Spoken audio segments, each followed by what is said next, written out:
Right when I was about to play some basketball just now, I realized there is a show that I figured to just get out of the way and bring it up to speed because I already know that everyone's going to go ballistic and crazy with the final episode that's airing next week. And that is my thoughts on Invincible Season 4. This fourth season has been a roller coaster ride, to say the least. And look, truthfully, personally, I like the show. I actually am super hooked on this ever since its first season debut from a while back. And honestly, I wasn't a day one fan. I wasn't really crazy about Invincible. I didn't understand the hype. But once like the third season, came and went, and everyone knows about how the ending of the third season came around. I was like, okay, you know what? Let me give Invincible a shot, see what all the hype is all about. And immediately I fell in love with the show thanks to its first season and what it had to offer.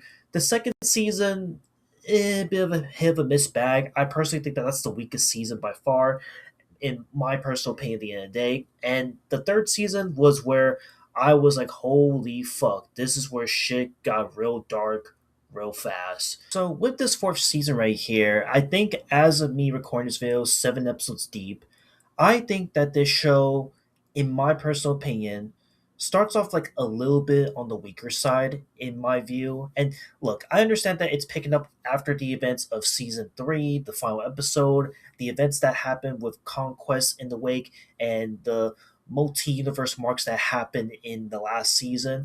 I get that, but I do think that this was a little bit of a weak start just because like I felt like it was trying to like get a foothold of everything that was setting itself up for into the latter half of the show. And I guess another criticism I'll throw out the way right off the bat is episode 4 of Herm. I I do appreciate the fourth episode, what this led to, where given the confidence to go back to his old suit and actually live up to the name as Invincible and be the hero that he's destined to be. But this fourth episode, at the end of the day, if that's to narrow that was the weakest episode by far, I think it's the fourth one because there is a scene in there for anyone who has watched this episode of this season where it's just Mark and Darkblood just falling down, and they're just staying still half the time, talking dialogue, going back and forth, like doing like their usual, like throwing knowledge, doing some fan service left and right with some little tidbits of tips in here, right? But I don't know. I felt like this fourth episode was really weak, just because like again, it felt like there wasn't nothing really happening half the time, and it does drag on for the duration of that episode, and a little sidetrack, side quest type of an episode where, again, episodes 3 and 2 prior really was like setting the stage of the up and coming Viltrumite war that was going to happen. And again, the inevitable fact that someone royally and truly screwed up by making sure that Conquest was alive and well, and again was saying the grand stage of what is to come in these recent set of episodes. But once we got to episode 5, episode 6, and like yesterday's episode with episode 7, that's where things got turned the fuck up to a billion, and that's where I loved it. Like the best that you would ever expect for a show of this caliber is really just pumping the gas non fucking stop.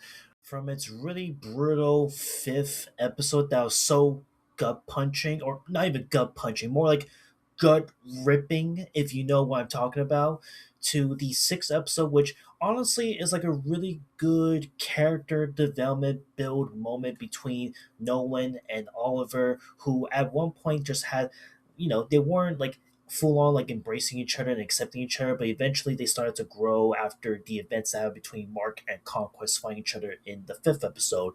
And then, of course, the one episode that everyone's been talking about nonstop since this episode aired yesterday, at least as I'm recording this video, the seventh episode, where we finally get to meet the main man, Myth himself, who's in charge of the Viltrumites with Thrag, and we see the final events that took place from the sixth episode carry over to the seventh episode, and it goes in this big, brutal battle that leaves like a really strong impact. And I understand that there is a huge criticism with Thrag's character and what happened towards the end, which I don't want to spoil for the sake of spoiling it, but there's a scene in that seventh episode that I understand has some criticism where it's like, hey, I don't know why Thrag did this, but this kind of goes against what he's known for and what he has been spewing for throughout this episode and what he's been setting himself up for this whole time. And I don't know, I feel like it does in a way showcase like a softer side to him that in a way it was kind of like foreshadowed to in that little original speech that is flowing all over the internet.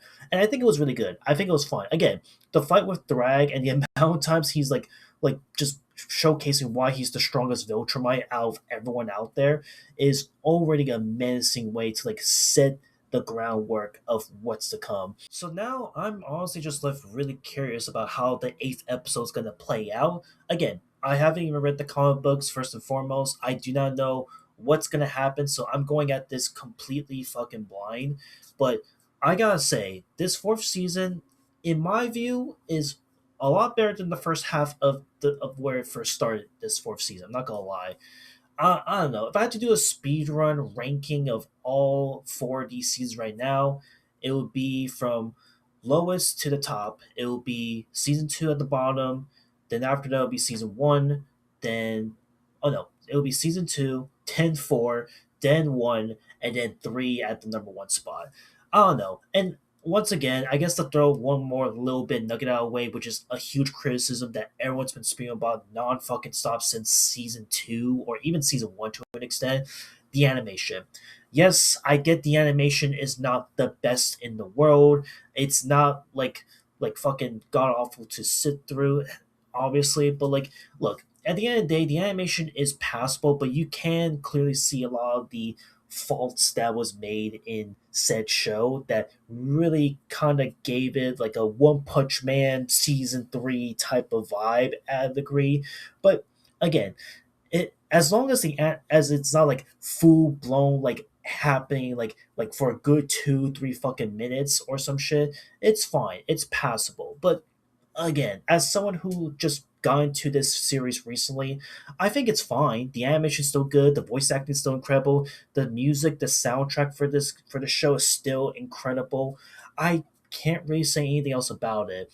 And I really am just looking forward to this final episode and seeing how this fourth season wraps itself up.